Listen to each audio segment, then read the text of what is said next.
अस्सलामुअलैकुम दोस्तों, आज के इस वीडियो में मैं बात करने वाला हूँ business to business e commerce के बारे में कि बिज़नेस टू बिज़नेस क्या होता है। तो बगैर टाइम ज़ाया किए चलिए शुरू करते हैं। Business to business e commerce होता क्या है ये? मान ले कि मैं अपना एक कारोबार कर रहा हूँ। मान ले कि मेरा एक चैनल है यूट्यूब के ऊपर और मेरे काफ़ी ज़्यादा सब्सक्राइबर हैं। लोग मेरी वीडियोस डेली की रूटीन में देखते हैं। एक कंपनी आती है और आके मुझे कहते हैं कि ये मेरी प्रोडक्ट है और मेरी प्रोडक्ट के बारे में लोगों को गाइड करें, बताएं उनको।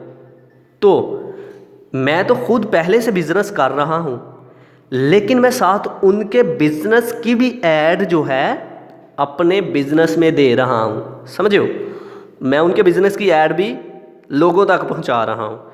तो ये अमल क्या कहलाएगा? Business to business. तो ऐसा प्रोसेस जिसमें एक बिज़नेस दूसरे बिज़नेस को कोई सर्विस प्रोवाइड करता है, that is called business to business और B2B ई कामर्स। ओके, अब लफ्ज़ी तौर पर पढ़ते हैं। बिज़नेस टू बिज़नेस और B2B e commerce take place between two business.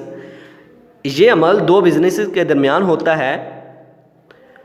One business provide service to other business. एक बिजनेस जो है दूसरे बिजनेस को सर्विस प्रोवाइड करता है। जैसा कि मैंने एग्जांपल में बताया, मेरा यूट्यूब चैनल है और किसी कंपनी को मैं अपनी सर्विस प्रोवाइड कर रहा हूँ। कैसे कि उनकी ऐड अपने चैनल पे दे रहा हूँ।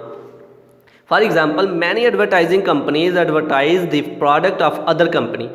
एग्जाम्पल ले लें कि बहुत सी ऐसी कंपनीज़ हैं जो कि दूसरी कंपनीज़ की ऐड चला रही होती हैं। खुद भी बिजनेस कर रहे हैं, दूसरों का भी साथ बिजनेस चल रहा है, that is called B2B e commerce. तो ये था आज का हमारा लेक्चर, जिसमें हमने बात की B2B ई कामर्स के बारे में। आई होप कि आप लोगों को मेरी ये वीडियो पसंद आई होगी। Like this video, share this video and comment below this video if you have any question. Thanks for watching. Subscribe focus group. अल्लाह हाफिज़।